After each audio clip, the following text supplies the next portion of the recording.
Həmçinin dəyərli qardaşlarım, deməli 89 Allah Rasulunun sünnə əməllərindən yağış yağanda dua etməkdir. Və Ayşə radiyallahu anhadan gəlir ki, Peyğəmbər sallallahu əleyhi və səlləm səma, yəni üfüqlərindən birindədir, bulud gördüyü zaman Allah Rasulü namazda da belə olsaydı,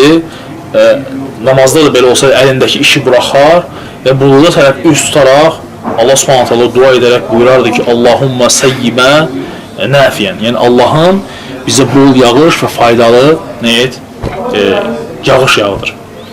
Və həmçinin də sünnə əməllərdəndir ki, dəyərli qardaşlarım, Allah Rasulü yağış yağanda bədənini o yağışın suyu ilə nə edərdi?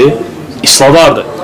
Və gəlib ki, Ənəs ibn Məlikdən ki, Peyğəmbər sallallahu əleyhi və səlləmlə bərabər yağmura tutuldu, yəni yağış yağdı və Peyğəmbər sallallahu əleyhi və səlləm libasını sıxaraq bədənini yağış ilə islatdı və biz dedik ki, ya Rasul, nə üçün belə etdin? Deyir ki, bu yağış Rəbbim tərəfindən təzə olduğu üçün deyir, belə etdi. Peyğəmbər sallallahu əleyhi və səlləm bu cürünə buyurur.